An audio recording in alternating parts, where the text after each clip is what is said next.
All right, welcome back to the Crave Show with Chris, JRuss, and we've got a special guest this week, Andy Malchiodi. Andy, how are you doing? Great. Thanks for having me. Did I say your last name correctly? Yeah, close enough. Close Malchiodi. enough. How do you? Okay, you say it. How do you say it? Malchiodi. Malchiodi. All right. Well, it's really good to have you, man. We're so glad that you were able to join us this week. Yeah, timing worked out great. So happy to be here. Awesome. I got to tell you guys a story. JRuss, are you familiar with? I think we've talked about this, the hero to heel syndrome. Did we ever talk about that? Did I ever tell you that story of It's my? not ringing a bell.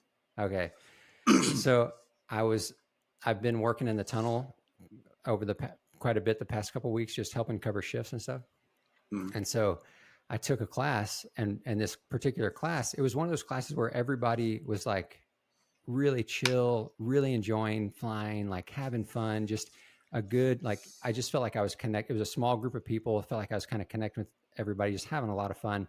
People were wanting to learn, like asking questions, engaging. It was just really fun. And so that part was awesome. And it was kind of making me feel as an instructor, like they were learning, they were, enjoying it, made me feel really good, made me feel kind of cool.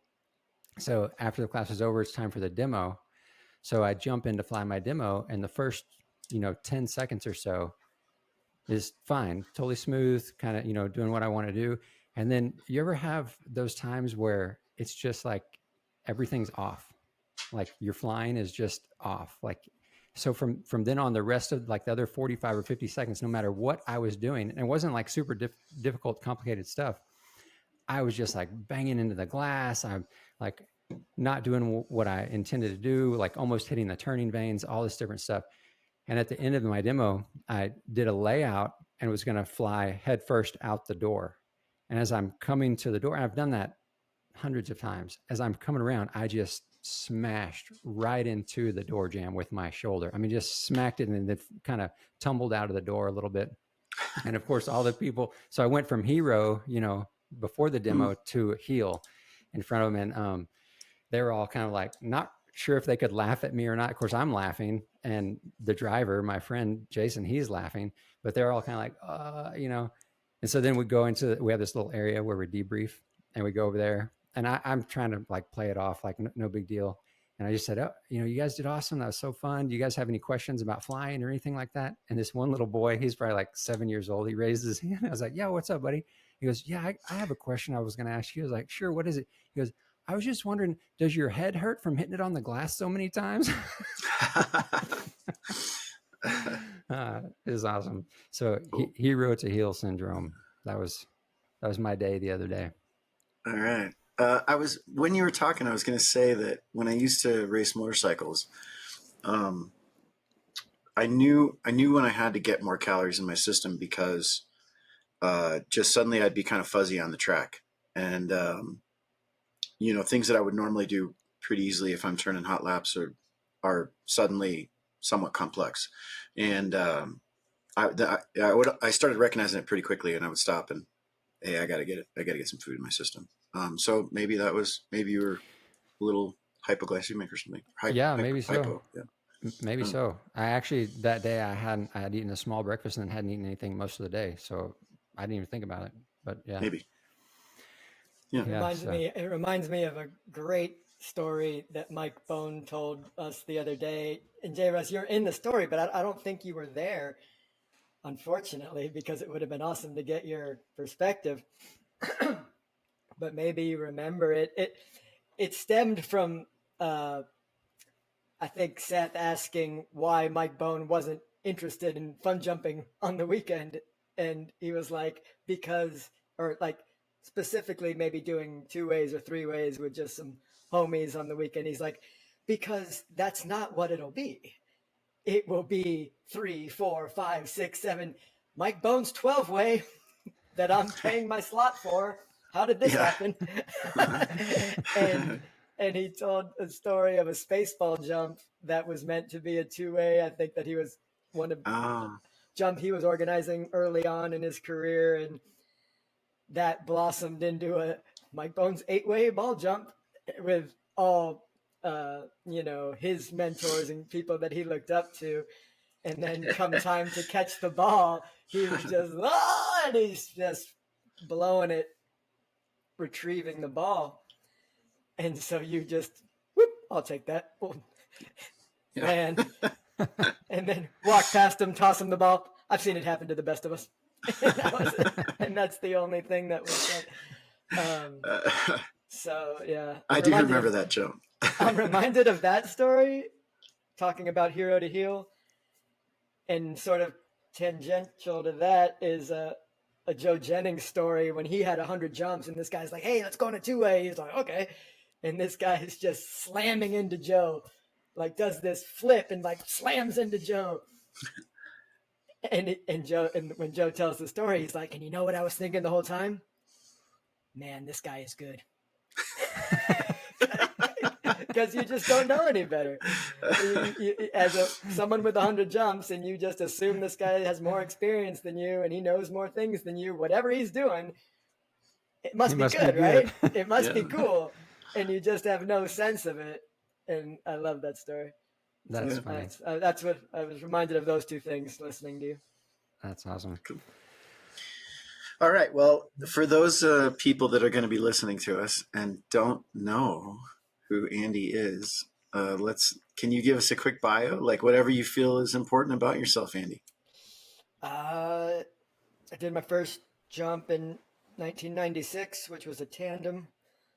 I then went on to university, so I kind of put skydiving on the shelf for a while. I did my AFF in the end of 2000. Just a recreational fun jumper between then and 2006. Did some teams starting in 2004. And then since then, I've only not gone to nationals, I think twice since 2004.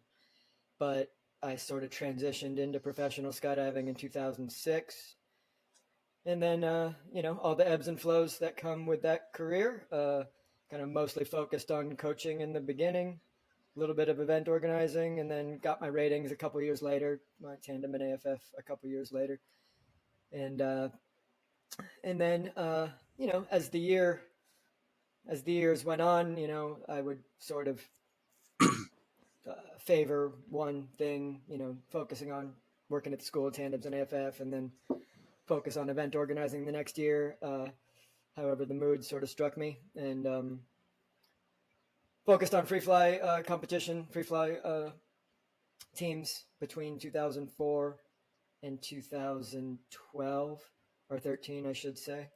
Did some VFS in between there, or in addition to, and then was focused on bringing mixed formation skydiving into the consciousness of the U.S. jumpers starting in 2014, and that's sort of been my focus competitively ever since.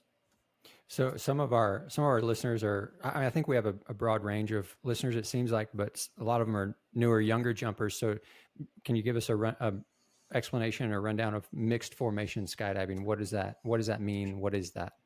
Sure. It's so it's the only formation skydiving discipline with 2 people instead of a minimum of 4. But that's because it utilizes all 4 primary flight surfaces within the same dive pool. So belly to earth, back to earth, feet to earth, head to earth, that you could have a draw or your sequence calling for any one of those 4 orientations in the same jump.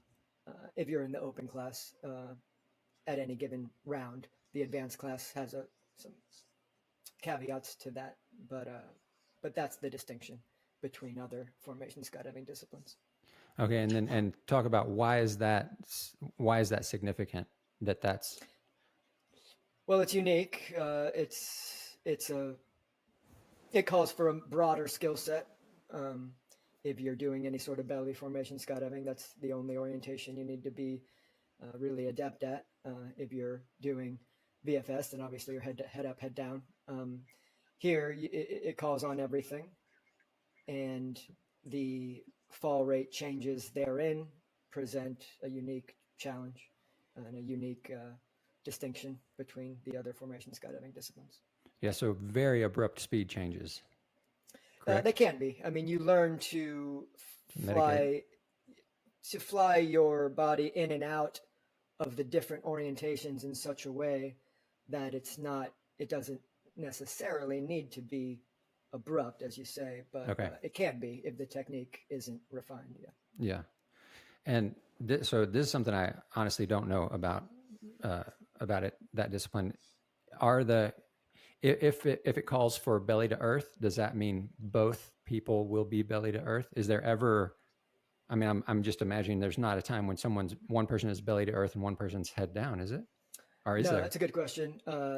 It might be belly back, one flyer belly to earth, the other flyer back to earth. There's no point in which one flyer is vertical and one flyer is flat. Okay. Although there is a new block under consideration that would start with both flyers vertical, ending with both flyers flat after the inter. So that's kind of exciting. Looking forward to that. Nice. So I don't know how is that different? I'm not sure I follow. So on a block where you have 1 point followed by your move, your inter, and a second point, that's what constitutes a block. Ordinarily, on the top of the block and the bottom of the block, you're vertical on both sides, or you're belly back on both sides. Oh, okay. This new block under consideration starts vertical, you have your inter, and it ends flat. Oh, okay. So that Cool. would be something unique or something. So that's just different. just a new dynamic to the movement. Or Yeah. something. So I'm trying to do all the things I think might matter as far as bringing MFS to the international stage, and one of those things is matching VFS and regular four-way FS in terms of number of rounds and the same number of blocks and randoms. So in trying to satisfy that, we need to come up with some new blocks, and that was one that we thought was pretty cool. Sounds cool. Yeah. Sorry, JRuss, I interrupted you. What were you going to say? Oh, I was just going to say it's worth noting that, at least in my opinion, having done most types of camera, that MFS camera is about as challenging as it gets for a camera flyer.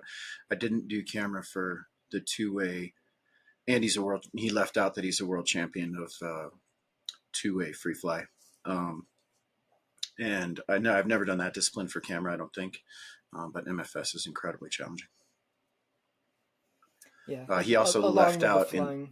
Go ahead. He also left out in the bio stuff that he's been on all the head down records, I think,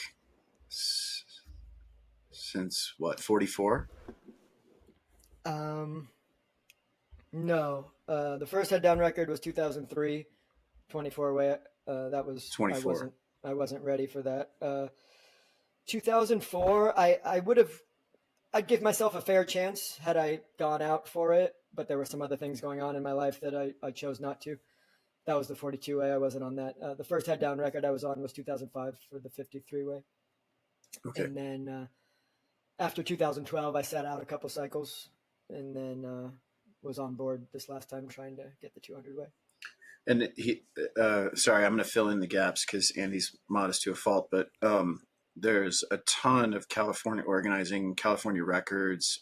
Andy has been sort of, it's a big state, but Andy's been kind of California skydiving, at least SoCal, Southern California skydiving, organizing at, I believe, Paris and Elsinore for all kinds of big ways, sequentials, some of the most innovative skydiving that's happened probably for free flying since I don't know when. And then also as a participant, not just a participant in all the big way head down skydiving, but as an organizer as well, and is also part of the organizing crew for the upcoming head up records, which I think you've done before. Yeah, I've been part of every head up organizing team for the head up records. So there's a couple gaps in there, including a world championship. I don't know. Yeah, that's a huge one. Yeah, yeah, for sure. Okay, so I have a couple questions. One is about the mixed formation. So, from what I understood you say a second ago, there's never a time when one person would be on their back and one person would be vertical. That doesn't happen either. That's correct. Yeah, it's either both flyers vertical or both flyers flat. Flat. Yeah. Is there?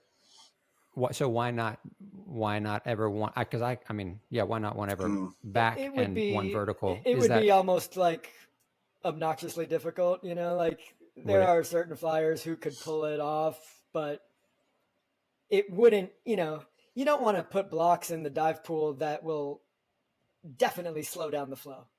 Okay. You want things that are reasonably challenging and reasonably fun and not necessarily incredibly easy, but one of the primary considerations is, does it fit within the context of every other block?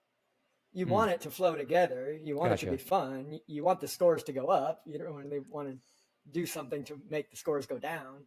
Yeah. So, and there's just, as we were coming up with potential new blocks for this upgrade to the dive pool, we flew like some ridiculous things that were neat and fun and artistic, but they just would be out of place and Yeah.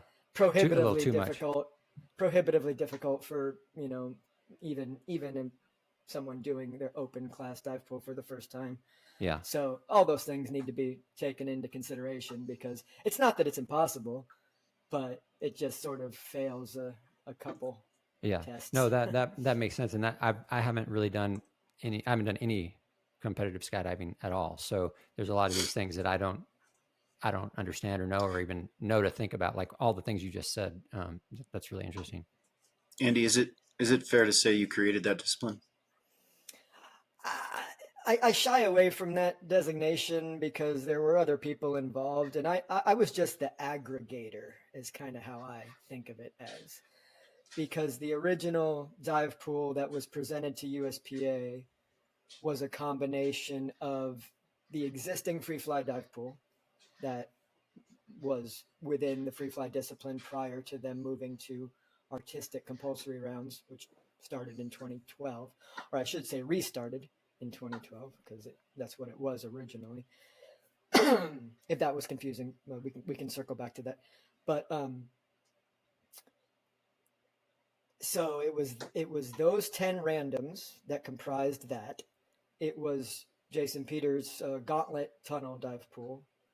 It was some of the early what's the tunnel organization? The USIS? Prior to that. IBA? Yeah, the early IBA dive pool as well. And then we came up with stuff on the fly too. So we took the meat and potatoes of those three sources of randoms and blocks, and we just needed to satisfy a 6-round meet at the time, and then came up with a couple new ones if memory serves. And I just packaged it up. And we wanted standard formation skydiving rules anyway, so it wasn't like we were reinventing the wheel as far as that's concerned. And it wasn't new to the judges because they judged it in free fly already. So it was a pretty easy pivot, and it's so durable and compartmental. Younger jumpers, it's a perfect vehicle for younger jumpers to have a goal, because it can accommodate such a spectrum of skydiving. Someone fresh off an A license can take the points that are both belly and work on those, all the way to the highest level open class competitor. And it stair steps nicely from belly to one on the belly, one on the back, to both sit flying. It stair steps nicely and feeds a progression. And if VFS is your goal, it's a great stepping stone for that. It has its own identity, and you can start with MFS and either stay on that path all the way to the end, or you can branch off into VFS as your skills allow. So, USPA was very supportive, and they, it wasn't a hard sell to explain all that to them. So they wanted to see it happen, and I was just the one that brought it all together, ran the regional events, made sure the test event happened at Nationals in 2013, and just got it out of the blocks, so to speak. And so 2013 was that was the first year? The test event was, and it was a smashing success. So it all got green lit and stamped after that, and 2014 was the first official year. That's cool. Do you remember, sorry, in 2013, like how many, whoever won first place that year, what was their scores? Do you remember? I'm just do not interested to know, remember. like, from 2013, the scores then to the scores now, are they drastically different? Yeah, oh, for sure. We just, this past nationals, we set our best average, which was 17 and change, I want to say, was our average this past year, um, over 8 rounds with a full dive pool. You averaged 17. Yeah, 17 and change. So it's not exactly an apples to apples comparison because you're talking about a simplified dive pool with only 6 rounds. Even so, it definitely has trended up, but that trend would be much more if it was actually an apples to apples comparison. But I Okay. want to say, if I had to guess, I would say the winning average in 2013 was in the realm of 13, 14. Okay. Yeah. But if it was the same dive pool we do now, it would be more like 11 or 12. Okay. Have you, Andy, can you Go just ahead. talk briefly about the?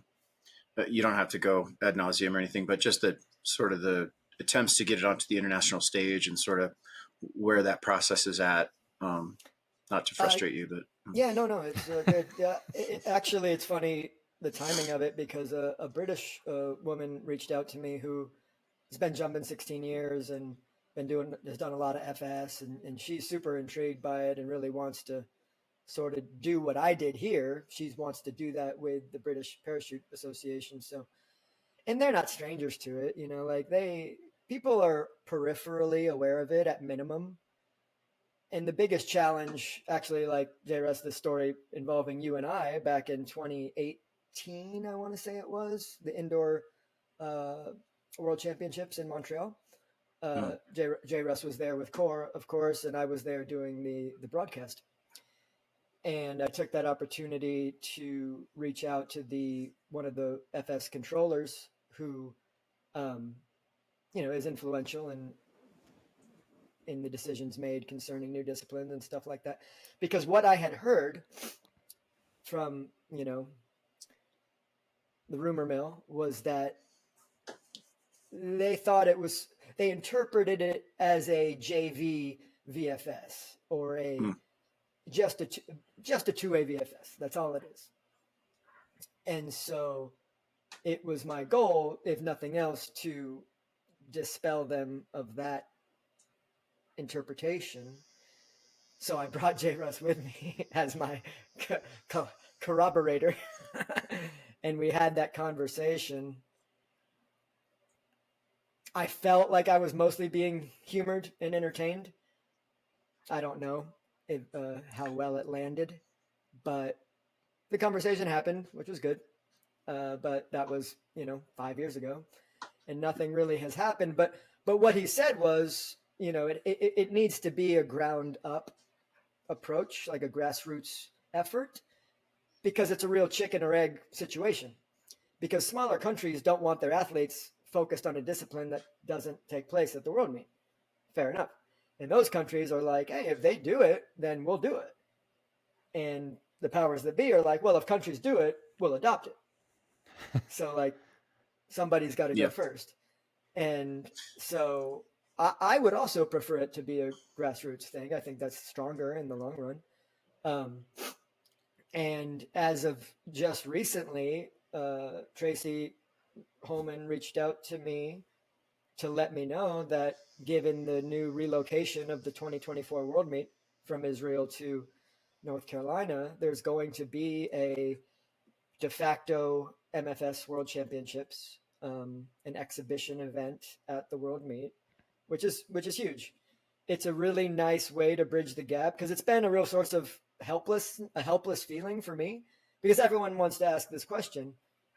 And I don't ever really have a better answer than what I've offered so far because at the end of the day, it has to be some passionate athlete within those countries to pick up the baton and run with it. Like we can't do it for them. And it's a big ask. We're asking them, hey, take this to your federation, sell them on it, get a team together, train, run a series of regional test events, and then get it into your nationals as a test event. It's like, anything else? It's a lot. Yeah. So so I don't take it upon myself to try to ask that of people. It's too much. And I kind of feel like I just have to wait for someone who is passionate about it to come to me, ask the right questions. And I'm hoping this woman who just reached out to me is that person for the UK. And we just need that person for a few other countries.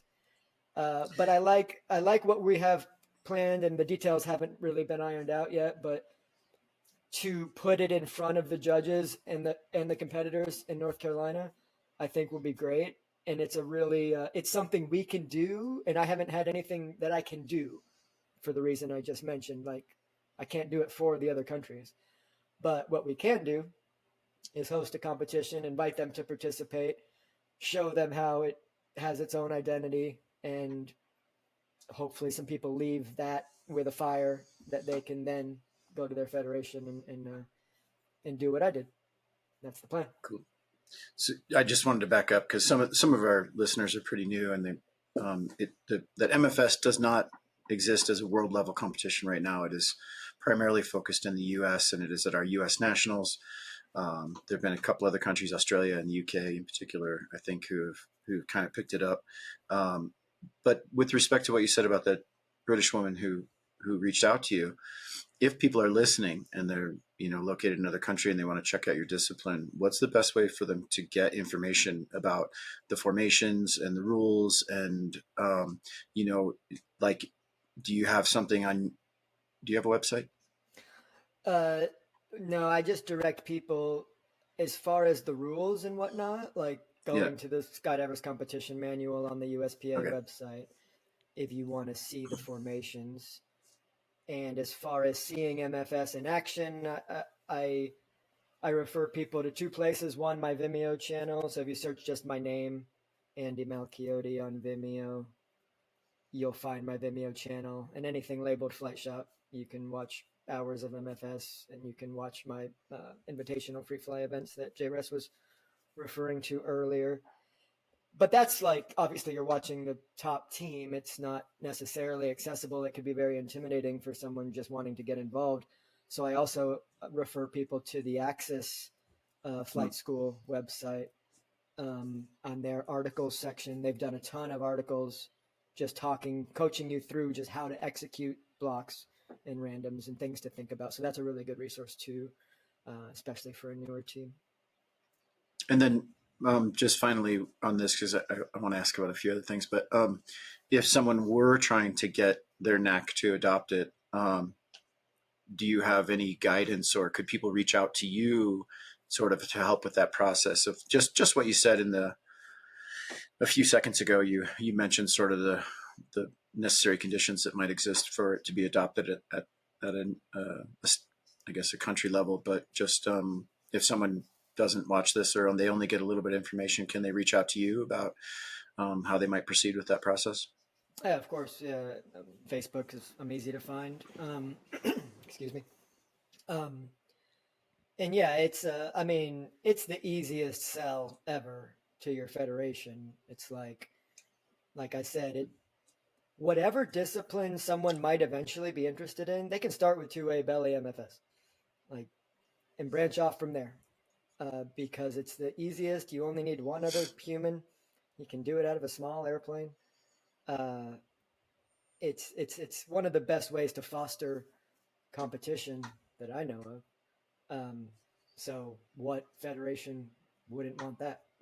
So it's a pretty easy sell, I feel like. And I don't consider myself a good salesman at all. And if I can do it, then you can do it. Cool. So you guys have used a couple words that I want to have you clarify for, well, a little bit for me, but also for our listeners: blocks and randoms. Can you give me the elementary, I know nothing.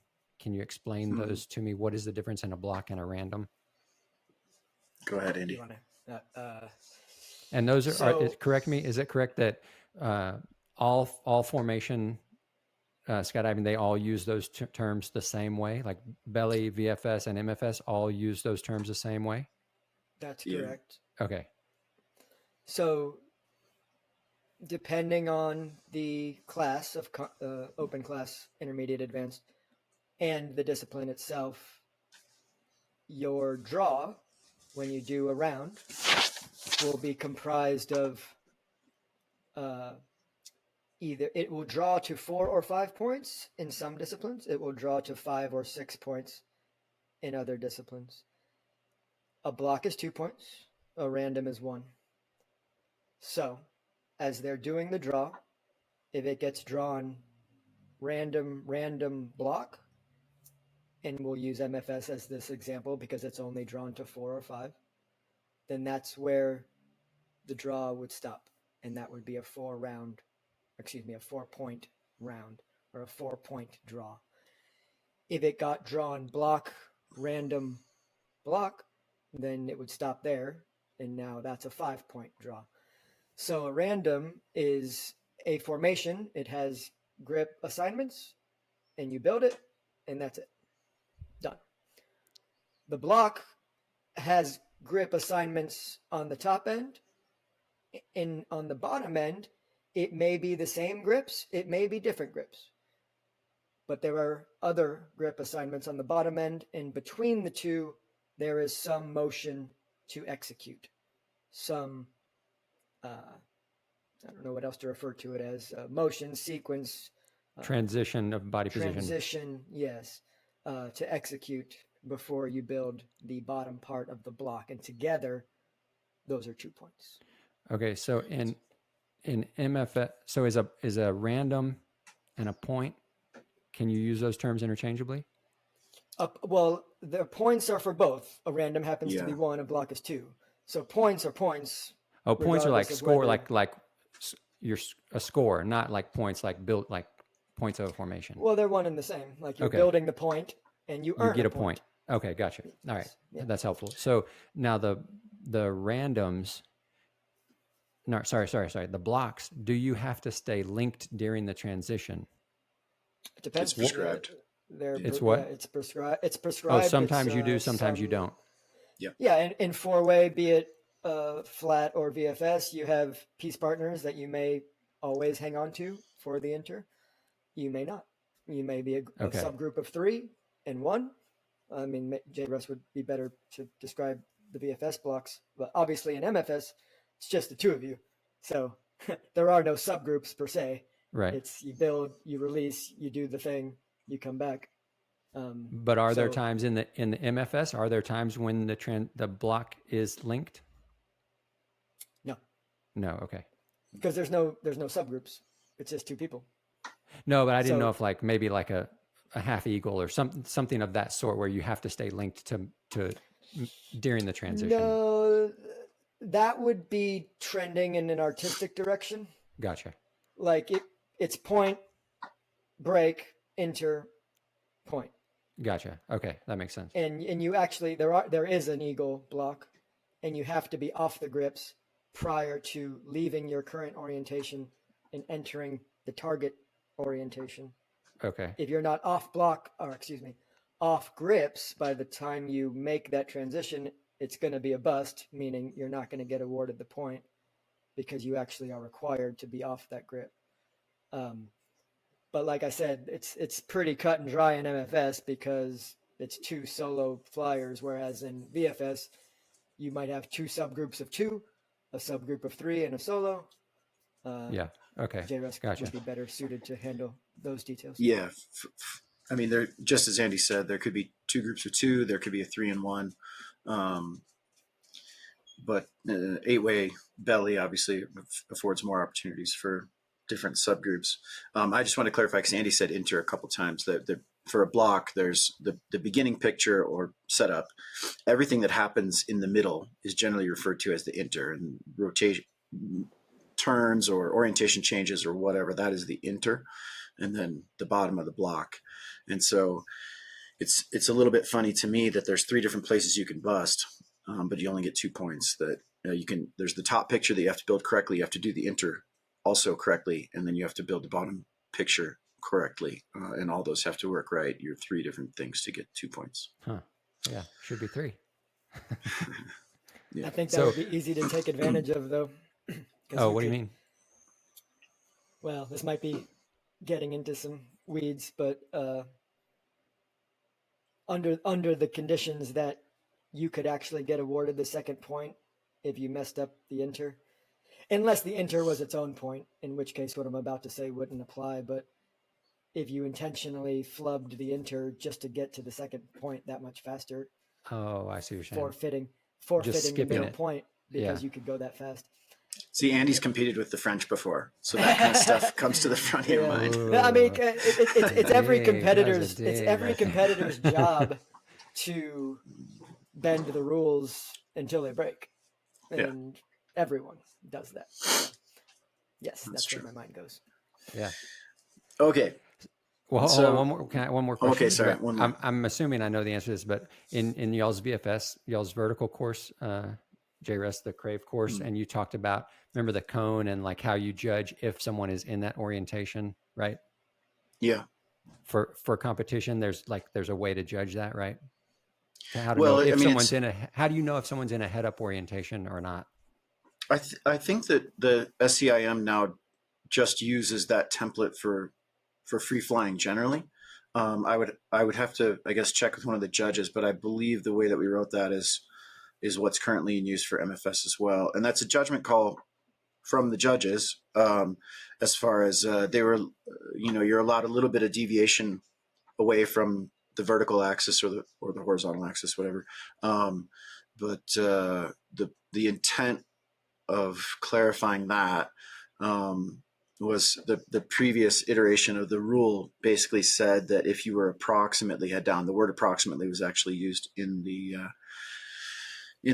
manual, and I didn't care for that. And there were several times where competitors would, as Andy said, bend the rules until they should have been broken and they were not. And so, if you imagine that in your inter, you're required to go to your feet and come back to your head, or you start the block on your feet, but then you need to be head down at the end. Block 16 comes to mind, which is Chimmy Chimmy.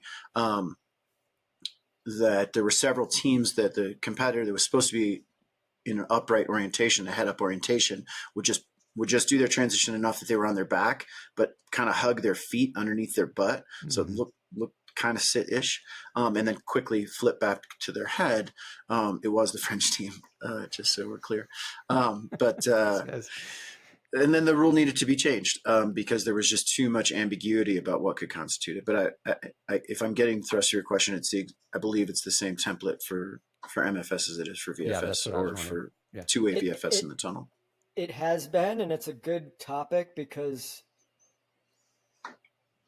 if I'm reading between the lines, maybe it's not perfect, but maybe for VFS, it's probably pretty functional. Mm. We're running into some problems with it in MFS. And this is the good part about it not yet being an international discipline, where when we see something that's not quite right, we can change it and we don't have to ask anybody or run it by any international powers that be. So that's nice. But so we have head grips in MFS where VFS does not. So on a point where someone's, if I'm sit flying and someone's head down in front of me and they're meant to dock on my head and I present the grip, but my torso comes out of that hourglass, it doesn't seem right that I should be busted for presenting the grip. Right. If you are, you're telling me I'm not sit flying, like, pretty sure I am, and if I'm not sit flying, what am I doing? Right. So what we're pushing for this year would be to essentially just turn it into a 45 box, acknowledging that this is not perfect either, but it seems to be a little bit more liberal for that kind of thing. And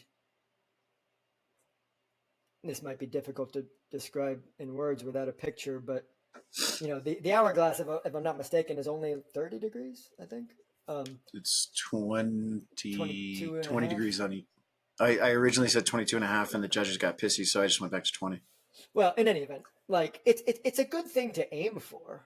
Like, that's ideal. But there's plenty of circumstances within MFS where it's so fluid and even serpentine in fashion. If you watch some of our videos, you'll get a sense of what I mean.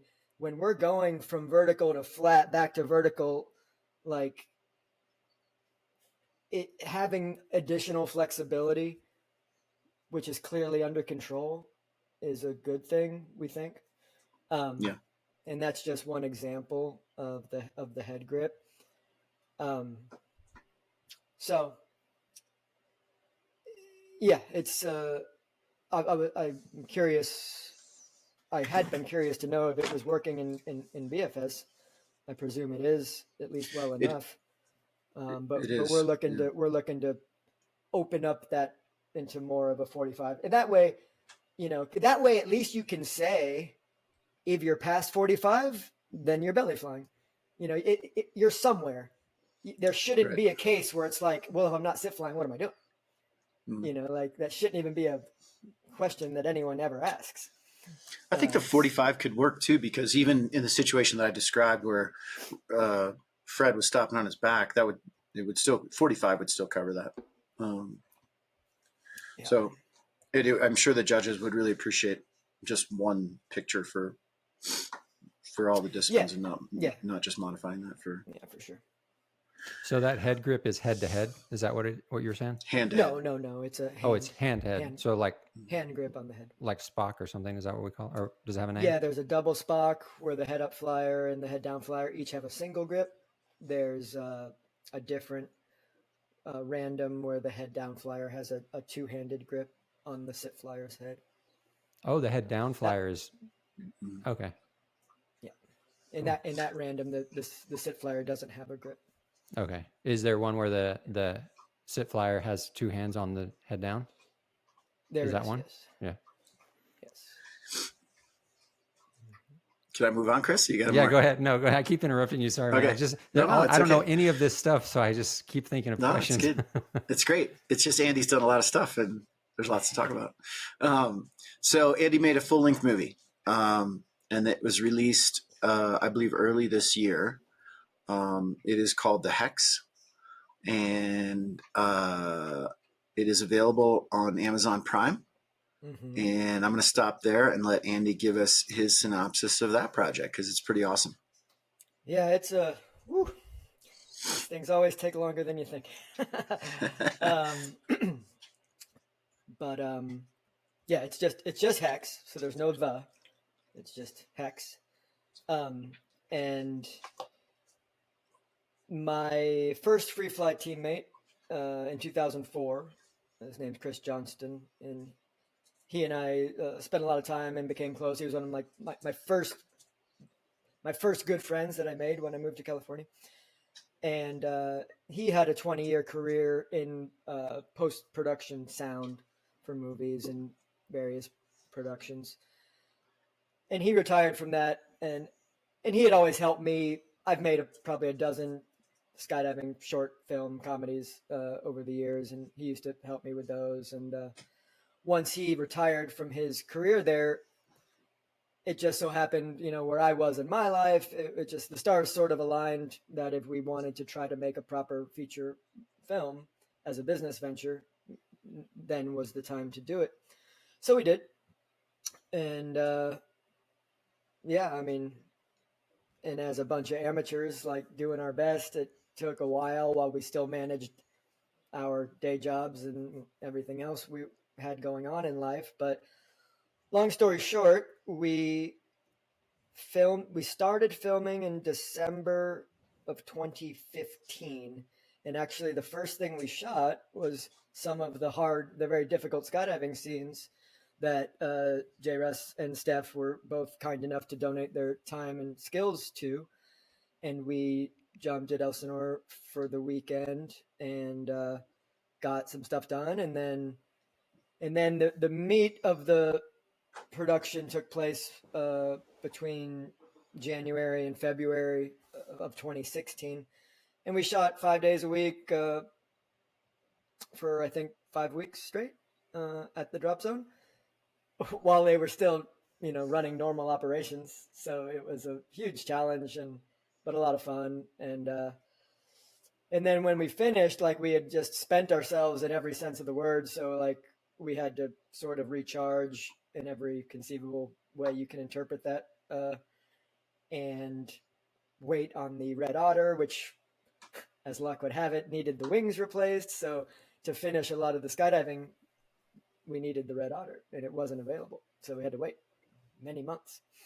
But that was fine. We did wait. We got it done, and then the post-production continued. We chipped away at the remaining things we needed to shoot, some of which we were like, oh yeah, we need that. And then, it was kind of you had to reverse engineer some things, which I've since learned is all par for the course with movie making. And enter COVID. We had pretty much finished the post-production and we're ready to start selling it, or trying to sell it to a distributor. And within Hollywood and production, all of it had been shut down. So distributors started to get a bit antsy. And we were in the right place at the right time. And long story short there, we had Lionsgate as our North American distributor, which is pushing way above our weight. Like it was the whole project of getting distribution was interesting. Initially we were dealing with like just the bottom of the barrel indie horror film distributors, and you would look at their catalog and you're like, man, we're better than this. I feel like we'd be the best. I feel like we'd be the best movie in this catalog. That's not good. I want to be the worst movie in the next level up. Right. It's like, and that's the question, right? That's the question that we didn't know the answer to. It's like, where do we belong? Like, I have no delusions about what we created. I think I'm really proud of it, and I think it's great for the time, energy, and money we had available to execute. And I don't think I would challenge any other team of humans with the same set of resources to do better. You know what I mean? I'm super proud of what we accomplished. But that said, it's a low budget horror film, right? So, but I didn't want to be the best. I certainly didn't want to be the best movie. I wouldn't really want to be the worst movie either. I just want to be right in the middle. Yeah. But obviously, like getting Lionsgate on board, I'm like, all right, I guess we're going to be close to the worst, but that's okay. Because Lionsgate's, a really successful that's company. Huge, man. I mean, that's a lot of crazy. Great products. Yeah, it was crazy. And, so really we went into it eyes wide open, but even so, you just can't anticipate how much work it is over and how long it's going to take. It's really like many different projects in sequence. It's writing the movie, it's doing the pre-production on the movie, it's making the movie, it's doing the post-production on the movie, and then it's selling the movie. So most of which we had zero experience in. Well, not most, but especially the selling part, like we had zero experience with that. Everything else we had some experience in, but it's kind of a proxy film school. I think with all the money we spent, it's still way less than what it would be if we went to film school. So I'll take it. It was a great experience. I would not want to do it again in the manner that we did it. But I would love to do another movie with a little bit more support. So it's a skydiving based horror movie, right? Or Yeah, there's skydiving elements in your horror movie? Can I read the little tagline on Amazon Prime? Sure. Yeah. A young backpacker's holiday romance turns into a nightmare when the couple become the unwitting playthings of a vengeful and horrific entity. No, there's a couple different movies that that's have not the it? Same title. Oh, A couple different movies of the same title, so you got to make sure you're finding. Dude. It's got a free fall skydive on top. Jonah Hex. Hex. Here, I found it now. Following a mysterious disappearance on a jump, a group of skydivers experience paranormal occurrences that leave them fighting for their lives. Okay, this one looks way more interesting. Mm-hmm. There you go. Nice. Yeah. Sorry. Very cool, man. That's so cool. Yeah, awesome. And for those people who are out there who want to watch a skydiving movie with Andy, are you in it, or did you just sit behind the camera? Oh yeah, no, I'm in the You're in opening scene. Yeah. Okay, and It's Steph and I are my in Alfred Hitchcock moment, it. That's what I was going for. I mean, you might have to say like M. Night Shyamalan or however you say his last Yeah, name so that the kids these days understand what you're talking about. that's true. Alfred But Hitchcock. Who's that? there's a whole bunch of skydivers in it that people know. Steph and I were in it. Andy's in it. Mikey Carpenter was in there. Yeah, he did all 90% of the cinematography, the aerial cinematography. Yeah. Ryan Risberg was in it. He's no longer with us, sadly. Was Melissa there? I can't remember who else was in the movie. Yep. But so Melissa and Hannah Betts were the primary stunt doubles for the lead character. So they did a bunch of freestyle stuff and the stunt work. Well, Melissa did the freestyle stuff and Hannah did most of the stunt stuff. And you can get it on Amazon Prime, I believe. And is there anywhere else you can Apple TV that? as well. Yeah. Apple TV. Mm-hmm. Yep. So, and I have yet to get any royalties. So if all the skydivers that listen to us go out there, I might get $1. Yeah, there you go. Buy it. There you go. No better way to support, really. Yeah. That's awesome. Chris, you got questions about that? Because I got more questions. No, go ahead. Go. Okay. So we're on 51 and a half minutes now. So that, normally we go about an hour. There's no prescribed limit, but I don't know how to condense what you're doing sort of currently with the multiple projects that you got going on. But I think that Echelon might be cool to hear about. You've done some pretty amazing stuff. Pretty revolutionary in my opinion. I don't remember the last time I saw maybe The Remedy so long ago, 2004 or something, where people were building multi-level stuff. And but as I recall, I mean, I haven't seen that in such a long time, but it was very simple, couple people maybe stacking up vertically, and in my opinion, Echelon is much more than that. There's the head up record that you just had a head up record in California. You're participating or maybe leading the charge on potential new formation ideas for the head up and head down record. So I don't know how, you're not limited on time, but I can take it in order there. So early free fly formation skydiving, the evolution was very grassroots and just a bunch of friends getting together. And between the years of 2004 and 2012 primarily was a huge, I'd say, like escalation, ascension, stair-stepping point in free fly formation skydiving, both in Southern and Northern California. And I ran an event series back then for a few years. And then, but more recently, I sort of revamped the idea of a invitational free fly event starting back in 2018. And it's fresh in my mind because today I was editing the best of Echelon between 2018 and 2023. So it's a pretty cool video. And we didn't start with the idea of multi-level anything. All my motivation was I want to do cool stuff. I was a little bit burnt out on some people and some things, and I'm like, I just want to jump with my friends, and I don't care if it looks clicky, and train as a team, because that's what it will take for these jumps to actually get appreciably better. You have to have a large percentage of the same people doing the jumps, and we've really knocked that sort of business model out of the park, because I don't really allow in more than like 6% new people every time. And it's not to be exclusive or anything. It's mostly because that's the only way the jumps get better. We can't have 2/3 new people. It just won't work.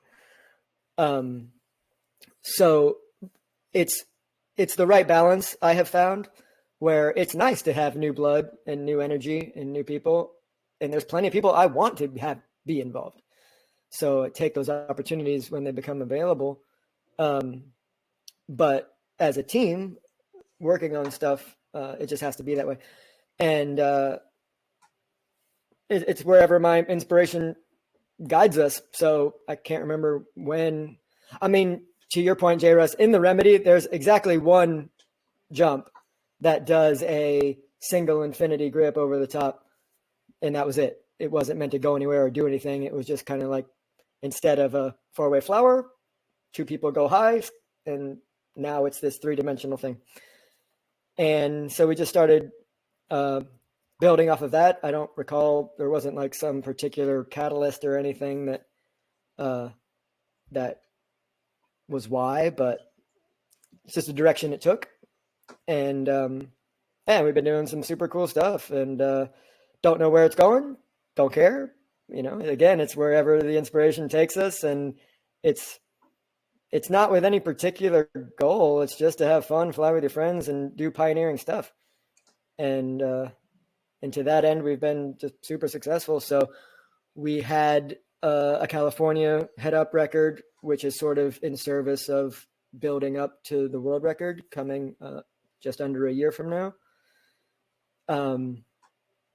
And we were trying to experiment with a different method of build for the core 40, which, if you're head up or head down, what we tried to do, and it's probably too many weeds to really get into the finer details, but basically it's just we had been doing the same exact formation, head up and head down, forever.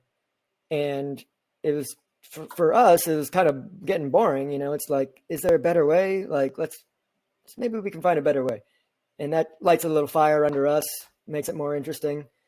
And it may prove to be the right way to go. It might not, but at least it's something different, and we can get data on maybe it works head down better than head up. Who knows?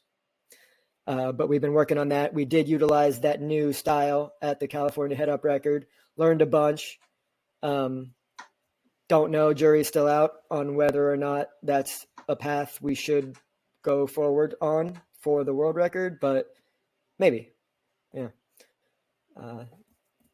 Was that it? Was there one more at the end of that, or did I cover everything? No, I wanted to just add, for anybody who might be listening, that in my opinion, as awesome as Echelon has been, I don't think that the base or the core idea is really reinventing the wheel. It's just sort of like, hey, we want these jumps to be successful.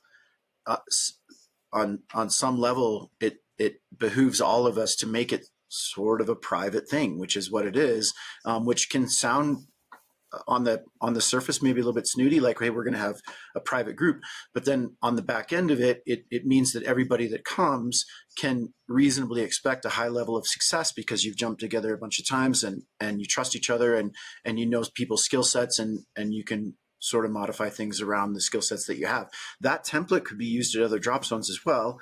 And if there's motivated listeners, Chris, you organize at your drop zone. If you have the same group of 10 people, it's just a microcosm of what Andy's talking about. He's doing 2-plane shots or 3-plane shots or whatever. But it doesn't have to be that. Just making a group that's consistent, and your skill set can really improve, and you can start doing just cooler things because everybody's improving, and it's a great way to raise the skill set of everybody at the same time, basically making it a 40-person team, or I don't know how big Echelon is, 150 members or something, but making a team where everyone's committed to improving and working towards that. So yeah, something that's correct. No, JRuss, I mean, that you said that is because I've actually thought about that, a very, very similar idea to that at my job. I'm like, man, it'd be so cool if I could just invite a group of people that I know their skill set, I know what we can do, what we can aspire to, and like want to do that. Like, just invite them and let's do this. Let's spend a weekend every so often. But then I kind of get that feeling like, but I don't know, that's going to how's that going to make people feel? What's that look like? But so to hear you say it and talk about it and put it in those terms, like kind of reframe it, like, no, we're not doing it. The goal is not to leave people out. The goal is to work towards something. And I mean, one of the things that I heard when you say you only let in 6% new people, not just skills, but and the ability to improve, but safety, right? I mean, that's got to keep safety at a very high standard, because there's only a few new people. And so, so that's encouraging to hear. And if it's done, I think with the right mindset in the right way and presented to the drops in the right way, they're like, hey, we're just trying to do something special, and we want to. Yeah, I think it's really cool. Very cool. It's safety and it's vibe. Like you got to be good, but you got to be someone I want to hang out with if we're on a weather hold all weekend, which happens enough. But yeah, you wouldn't. Reframing is the right way to describe what you're thinking about, because you would never look at a team training and be like, look at those people, so snooty. Why don't they Those jerks. let us jump with them? It's like, well, they're team training. Like, what are you talking about? Yeah. It's the same thing. Yeah. Just a bigger team. Yeah. Yeah, that's cool. That's cool. I like that. Cool. What are your thoughts about for anybody who might be listening, Andy, what are your thoughts about the upcoming 200 wave? Give us a little teaser on your new formation designs. Oh, for the head down? Yeah. I mean, I think, Matt Fry will be taking the lead on that. But from what I understand, I mean, I think we already know that new style of the 40-way core is easier head down, and it seems to be really functional head down. So I would imagine it's going that direction for head down, and then outside of that, building off of the belly flyers success, which is also nothing new. Like everything we've learned, we've ultimately conceded to what the belly flyers have already figured out a long time ago. We're like, nah, we're smarter. Yeah. We're smarter than you. We got better ideas. And then you come back tail between the legs like, yeah, you were right. So including the idea of long, palm frond looking things, or we're been referring to them more recently as like spine and ribs, or because what needs to happen is subsections need to be able to build while you're waiting on what's going on in front of you. And then there's, keystone areas where the subgroup attaches to the core. So whatever needs to happen to make that a possibility, it's going to be to everyone's benefit. And exactly how that manifests is still being ironed out. But like I said, I will play whatever role makes the most sense for me. But I think Matt Fry's taking the lead on that. So for anybody who's not listening, there's been a couple in 2018 and 2022, 2021. Man, time goes quick. But I think it was 18 and 21 that we attempted a 200-way head down formation, and we were not successful for either of those events. We weren't successful at a 200-way. And so there's just been really wonderfully some different ideas branching out into what we can do as far as builds and sort of, if I could sum up what Andy was talking about and some of that stuff, just the efficiency of our build and allowing some things to build while other things are not quite built yet, where the iterations that we did in the past were basically just scaled up versions of the exact same thing that we built a core and then built out from there. With the last two not going the way that we had hoped, there's just been a really nice sort of flowering of different ideas and ways that we might proceed that have a different chance of success. Yeah, so that's really exciting. Let's see, we're just over an hour. Andy, you want to throw anything else in there? I would love to regale people with stories of your past, but I'm not sure if this is the right podcast for that. Yeah, we'll segregate that out. But no, I mean, I'm happy I can go for a little longer if there's any worthwhile things to touch on. If you have something on your mind, Andy, that you want to share, or something that interesting that you have going on, we'd love to hear it. I do want to get to that question that you mentioned, JRuss, at the beginning from one of our listeners. But if there's anything else on your mind, Andy, please. Let's do the listener question first, and then we'll see where we stand. Okay, so I think her name is Anna, and she's looks like a newer jumper. She has 30 jumps, and she said, she really wants to know how do I become a part of the community and keep steady progression when I feel so far behind other people. When I feel so far behind, how do I get that progression other than the tunnel? Some of my friends have 200 jumps or more, and I only have 30. I just finished my license, and I don't know what to do. So what I hear her saying is, you know, she's a newer jumper, younger jumper, only has 30 or so jumps. A lot of her friends are 200 jumps or more, progressing because, for one, they're also spending time in the tunnel, is what it sounds like. So she's saying, how do I become a part of the community? How do I also progress when maybe she doesn't have the time, maybe she doesn't have the financial resources or whatever to be in the tunnel? I thought this was a great question that I think a lot of people probably at some point in their skydiving career have felt or dealt with. Go ahead, JRuss. No, I was going to say you're the guest. You get to answer. And if I hear, I've got a couple of thoughts that I might add at the end. First, particularly in your first, I was going to say 200, but even 1,000 jumps, it's like, think about whenever you learn something new. Your increments of improvement are massive. So the difference between 50 jumps and 100 can be significant, right? And then the difference between 100 and 200 will be a little bit less than that, but still a jump. And then the difference between 900 and 1,000, you would expect to be a little bit less. You see what I'm laying out. So it can be misleading as a brand new jumper if you have 30 jumps and that other person has 60 and they're flying circles around you. It's like, well, so what? So that's one thing. And then this will be a good opportunity to describe what I refer to as my triangle of progression.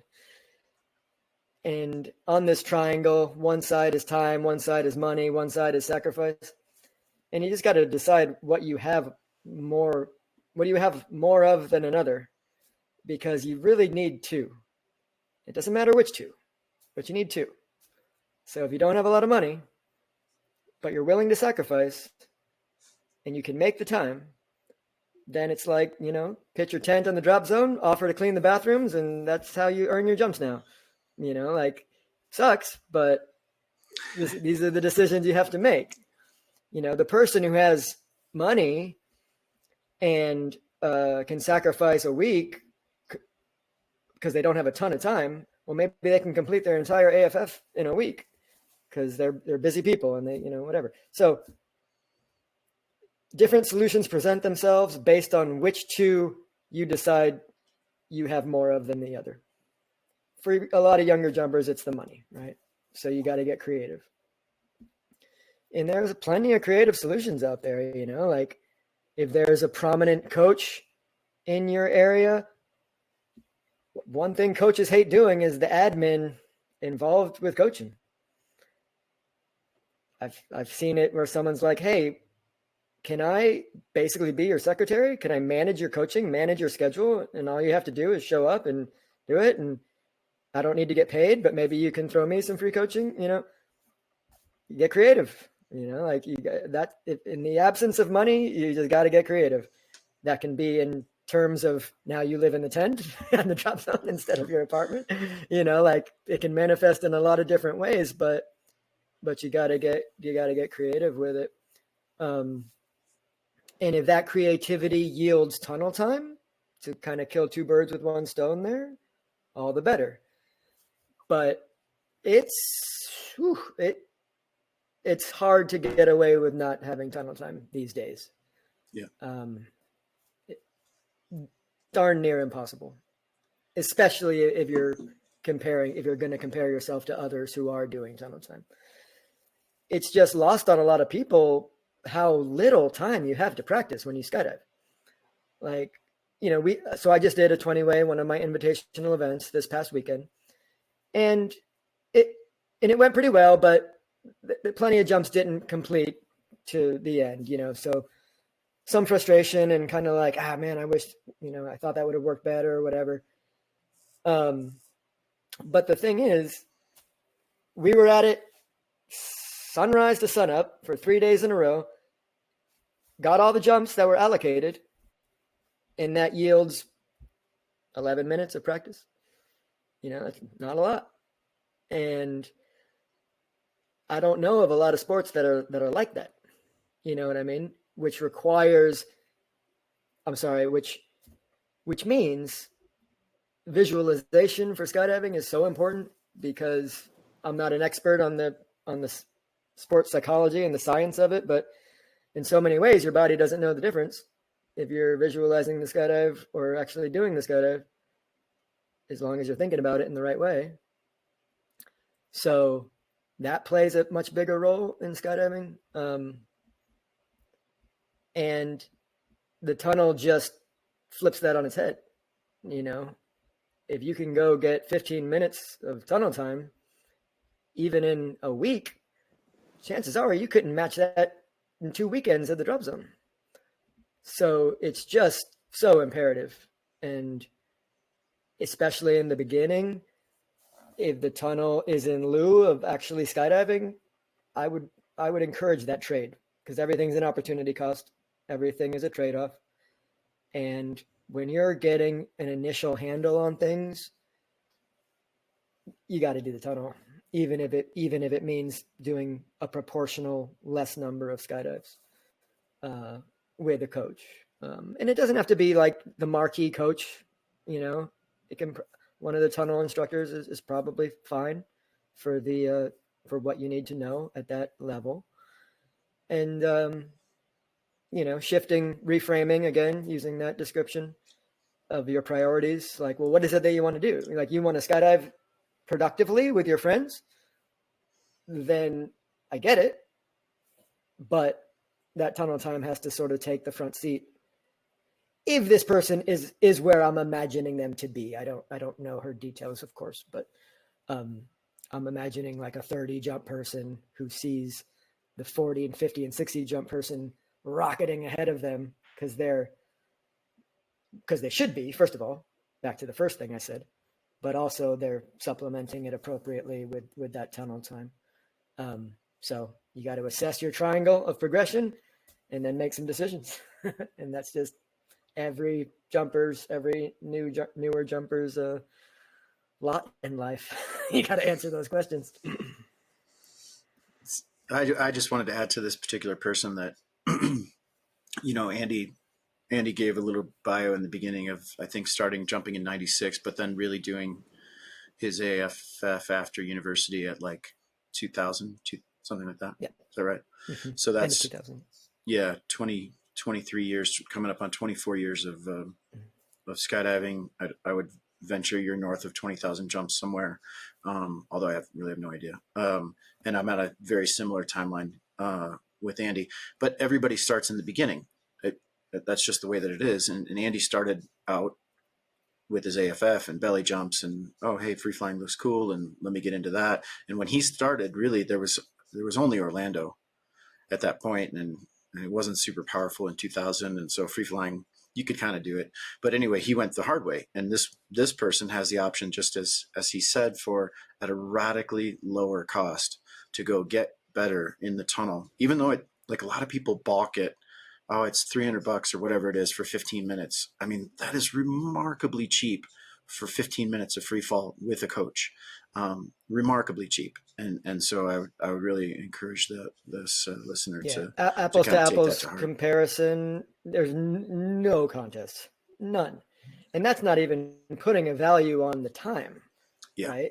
15 minutes with the coach is going to take you a grand total of an hour with briefing, debriefing, and rotation sharing. Like I said, maybe you can get that much practice in 2 weekends, all day. Yeah. And it's not going to be as effective at all. So if that point is lost on someone, if they don't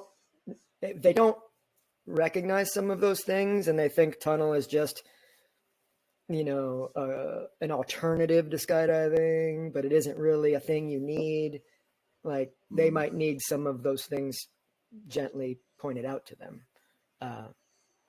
Because it's true. I had 1,000 jumps before I ever did a tunnel camp and thought I was a decent sit flyer. Woo! I take a 1,000 jumps of bad habits, get in the tunnel, and get humbled real fast. And then it was, I think I had 2,000 jumps before I ever flew head down in the tunnel. And it wasn't as bad as sit flying, but it still carried some humble pie with it as well. Yeah. Cool. Yeah. All right. Those are very good things, both of you guys. Thank you very much for taking the time to give those responses. I like that, the triangle: time, money, and sacrifice. Yep. Yeah, that's really good. That's a great picture to have in your head. That's It is. awesome. It's, and JRuss, Yeah. I don't. What do you? Because everyone has, or you can decide you're going to make more money. That's the answer, and that's great. That's fine. But what you have in any given moment is to shed things from your life in order to have more time, and perhaps shedding those things is the sacrifice. So yeah, what do you have two of, and what are you willing to make two of if you don't have any of them? Yeah. And JRuss, what you said about just the cost difference between, I mean, the people don't really realize how much cheaper the tunnel is. And in your Crave course, remember, I don't know if you remember, you laid it out, dollar for dollar, every single thing. And the difference in pricing, and the tunnel is just so much cheaper for what you get. And the progression that you can make is so much faster and greater. And I'm going to make a sincere, honest plug for Crave for our courses. I really believe that these courses that we've put together on the Crave platform are very beneficial, and it is meant to supplement. A lot of people can't afford to go to a camp or to hire a private coach. And so that's one of the reasons that we've developed these courses and put them out there, so that people can at least get the knowledge and the information, and then use that knowledge and information for the visualization, for the practicing. And then when they get with a coach, when they get in the tunnel or in the sky, they're just a few steps ahead. So I'm going to encourage her to go check out, the Crave website and consider signing up for a subscription and start watching through these courses. Just that knowledge itself is going to help, I think. I believe. Yeah, I agree. And I think when we did that, I reiterated I wrote a kind of a paper a long time ago about the tunnel, and using very conservative numbers for like the cost of what you're going to pay a coach in skydiving, what you're going to pay for packing. It's still an hour's worth of free fall with a coach, not doing back-to-backs, was just under $10,000, I believe. And an hour of coached tunnel time is obviously, it's right around 1,000, 1,100, 1,200, something like that. So roughly 1/10 of the cost. And Andy kind of pointed this out, and I just want to reframe it, that, if you sort of get an aggregate time of 10 minutes between two weekends, your learning segments are wildly separated. Each 40 seconds of learning is then separated from the next 40 seconds by an hour, and then perhaps another weekend that you have to wait, and things fade and blah, blah, blah, where you're, I don't know if I'd encourage somebody to do an hour in a day, but you can easily do an hour in 2 days. And then all of that is condensed together, instant feedback. You're not understanding. Let's just step out of the wind for a second. I'm going to talk to you. We're going to step in the wind. There's no packing. There's no airplane ride. It's just, as Andy said, you really, if you want to be a better skydiver, the tunnel is part of your picture at this point. And probably in the early days, again, just reiterating that it's probably a bigger part of the picture than skydiving, perhaps, if you really want to maximize your efficiency and cost. And the tunnel, there's always good video to review. Always. Yeah. I've had plenty of times where I was trying to coach somebody in the sky, and we'd get down to go watch the video, and I'm like, oh, sorry, my camera got banged on exit, or the battery died, or who knows, all sorts. Or I just had them out of frame. I just didn't do a good job filming them. But in the tunnel, you've always That's all spot on. It's all spot on what JRuss said, and I would also add, person to person, there's going to be a sweet spot. You might quickly, if you try to do too much tunnel time in the same day, you might quickly be up against diminishing returns, where you need space to digest physically and mentally, and then you come back to it. And that's going to vary person to person. And sometimes you have that luxury because the tunnel time is wide open. Sometimes you got to take what you can get, but certainly 40 seconds an hour, 40 seconds, and then a week is no good for anybody. Yeah. And then, you know, kind of dial in your sweet spot, availability allowing, with the tunnel time to get those things. But and as a coach, you're spot on. Like, that was my biggest challenge as a new coach, new free fly coach. It's like, man, to chase down someone who's at fly and keep them in frame and have debriefable video, that is a skill unto itself. Yeah. Yeah, for sure. Well, hopefully that works for her, or points her in the right direction. Yeah. It'll be food for thought at the very least. Absolutely. Yeah. Well, okay. It's that time, JRuss. Yeah. You've done it again. You've spent the most glorious, wonderful hour. You didn't. It was the best way you could have spent this hour. Is that better, JRuss? You like that better? That is better. Every other episode, Andy, he said, "Oh, here you wasted another hour listening to JRuss and Chris and somebody else." And I'm like, "We're not wasting time. We're you know, this is nothing else. It's good." We didn't. I suggested that we might talk about peace in the Middle East. We'll have to leave that one for Andy's return visit. Yeah, that'd be cool. I'll look forward to it, guys. Thanks for having me. This was fun. Yeah, thank you very much for being on the show. For everybody listening, thanks for listening. Thanks for supporting what we're doing and for the positive feedback we've been getting. Like we keep saying, get out there, jump out of that airplane, just have fun, man. Enjoy being in the sky with your friends. Enjoy skydiving. That's why we got into it, to have fun, to be free, and just have a good time. Thanks for being here, Andy. Thanks everybody for listening. Crave, do more, be better.